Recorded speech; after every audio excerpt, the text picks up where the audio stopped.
जोहार नमस्कार। मैं सूरज कुमार आज फिर आप सबके बीच एक नए वीडियो में।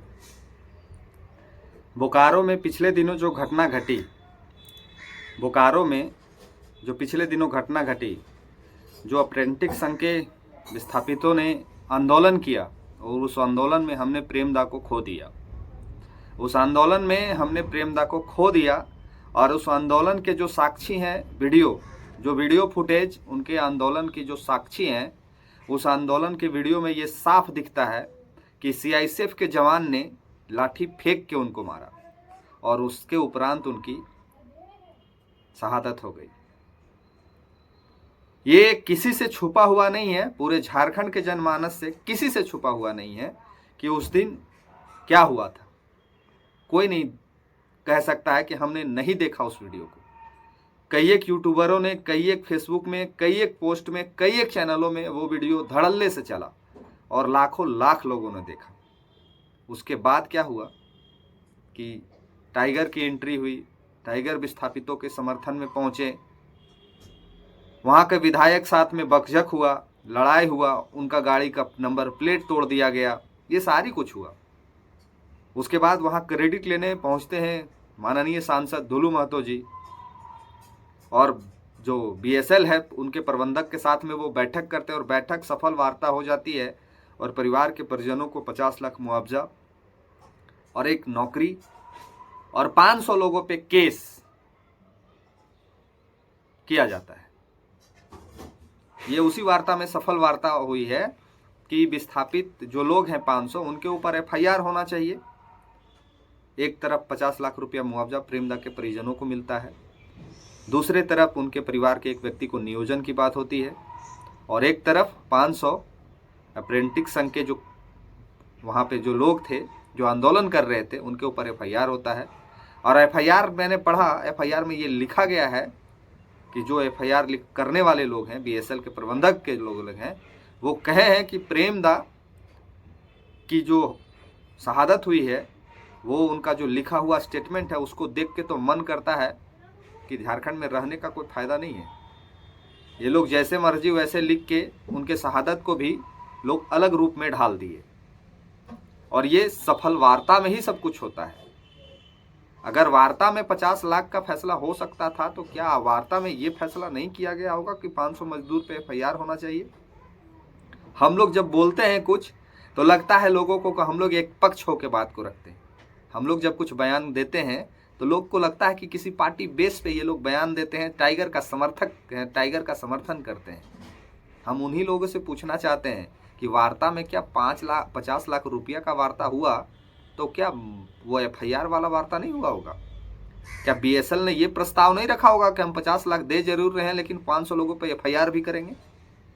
और अगर नहीं वार्ता हुआ है तो माननीय सांसद महोदय को अभी आना चाहिए था और बीएसएल के प्रबंधक के जो जिनसे वार्ता हुई थी उनका कॉलर पकड़ के खींच के रोड में उतार देना चाहिए था कि ये दोहरी नीति आप क्यों अपनाते हैं। एक तरफ आप कहते हैं कि हम चीज़ों को सलटाना चाहते हैं और दूसरी तरफ चीज़ों को उलझाना चाहते हैं। एक तो ये पहलू है। दूसरा पहलू ये है कि आपको याद होगा कि माननीय विधायक जो है बोकारो की श्वेता सिंह जी, उन्होंने भी मांग किया था मीडिया के समक्ष कि एफआईआर उन लोगों पे होना चाहिए। एफआईआर मेरे ऊपर क्यों हुआ है जबकि उनके ऊपर कोई एफआईआर नहीं हुआ था, ये ड्रामा था, सिर्फ उनके ऊपर कोई एफआईआर नहीं हुआ था। जिसके ऊपर एफआईआर होता है वो बेल लेता है। इनको बाइज्जत उठा के ले गया था सिर्फ आंदोलन समाप्ति के लिए और आंदोलन समाप्ति के उपरांत इनको शहादत, जैसे कहते हैं ना कि सौहार्द वातावरण में माला फूल माला के साथ इनको सर्किट हाउस ले जाया गया और फिर सर्किट हाउस से इनको वापस कर दिया गया। ये एफआईआर है? क्या एफआईआर है? तमाशा है ये और कुछ नहीं है। तो उनका मांग था कि विस्थापित जितने लोग हैं जो यहाँ आंदोलन किए हैं एफआईआर उनके ऊपर होना चाहिए और उनकी मांग को भी सरकार ने पूरा किया। एफआईआर उनके ऊपर हो गया। अब जरा सोच के देखिए कि अगर टाइगर वार्ता करते, जो लोग कहते हैं ना कि वो हीरो बनने आया था तो वो भड़का रहा था तो लोगों को बरगला रहा था, तो जरा सोच के देखिए कि अगर टाइगर वार्ता करते तो क्या 500 लोगों पे एफआईआर होने देते? हम लोग एक नहीं कई एक ऐसे मुआवजा में आगे बढ़ के काम किए हैं। एक नहीं कई एक फैक्ट्रियों में ऐसी घटनाएं घटी थी। कई एक मजदूर हमारे बीच अब नहीं रहे, कई एक साथी हमारे बीच नहीं रहे, कई एक जगह पे और कई एक जगह पे जेएलकेम के परिवार ने बढ़ चढ़ के ये सारी चीज़ों को पहल किया और इसको समाप्त भी किया। कितने जगहों पे वहाँ पे वार्ता के बाद लोगों पे एफआईआर हुआ है। एक आध जगह का अगर जो लिखते हैं, जो समर्थक हैं दूसरे पार्टी के, दूसरे दल के, और जो समर्थक नहीं है झारखंड के, उनसे पूछना चाहते हैं कि एकाग वो आपको वार्ता याद है क्या कि जहां सफल वार्ता होने के बाद लोगों के ऊपर एफआईआर कर दिया गया हो? है तो आप लोग कमेंट राय बॉक्स में लिखिएगा, जो अपनी राय है वो लिखिएगा जरूर, क्योंकि बढ़िया और खराब दोनों चीज आता है, तभी लोगों को समझ में आता है कि हम अच्छा बोलते हैं या फिर हम खराब बोलते हैं। तो दो चीज बोकारो में हो गया, धनबाद लोकसभा में और बोकारो विधानसभा में दो चीज देखने को मिल गया। ये स्पष्ट हो गया कि विधायक महोदय भी 500 लोगों पे एफआईआर होने के उतने ही जिम्मेदार हैं जितना वहां का विधायक जो श्वेता सिंह जी हैं वो हैं, क्योंकि उनकी मांग थी कि विस्थापितों पर केस होना चाहिए, और विधायक महोदय तो वार्ता ही किए हैं, तो उनके ऊपर तो पूरा जिम्मेवारी होता है कि आप 50 लाख रुपया जब दिला सकते हैं तो वार्ता में आप केस भी करवा सकते हैं। अब आप लोग बताइए कि ये दोहरी नीति, जिन्होंने जमीन दिया, जिन्होंने जान दिया, और अब जेल भी जाने की तैयारी में वो लोग हैं। और जो लिखा गया है एफआईआर में, अगर उस एफआईआर को आप पढ़िएगा तो शायद आपका खून खौल जाएगा। प्रेमदा के शहादत को जिस तरह से उस एफआईआर में दर्शाया गया है और जिस तरह से कहा गया है कि शायद अगर आप देखिएगा तो आपका खून खौल जाएगा। अगर आप एक झारखंडी हैं और ख़ास करके अगर आप एक विस्थापित हैं, दानदाता हैं, जिन्होंने अपने दान दे दिया ज़मीन को, पूर्वजों के संपत्ति को दूसरे को कंपनी खड़ा करने के लिए, तो आपका खून खौल जाएगा। अब 500 लोगों पे नामजद, कुछ लोग जो हैं वो 500 लोग जो नामजद नहीं हैं, अज्ञात लोगों पे जो एफआईआर हुआ है, तो किसको अरेस्ट करेगी पुलिस? पुलिस उसी को अरेस्ट करेगी ना जो वीडियो फुटेज में सामने दिखेगा। पुलिस किसको उठाएगी? जो वीडियो फुटेज में आगे चढ़ के, बढ़ चढ़ के हिस्सा लिया होगा इस आंदोलन में। तो बढ़ चढ़ के आगे हिस्सा कौन लिया था? बढ़ चढ़ के हिस्सा आगे अप्रेंटिस संघ के जो आंदोलन करता थे वही लोग आगे बढ़े थे। अज्ञात लोगों में तो विधायक सांसद महोदय ने तो पीला झंडे वाले का भी नाम कहा था कि कुछ लोग हैं जो बाहरी भीतरी का राजनीति कर रहे हैं। विधायिका महोदय ने भी कहा था कि पीला झंडे वाले को टारगेट करना चाहिए था, उपद्रव वो लोग मचाए हैं।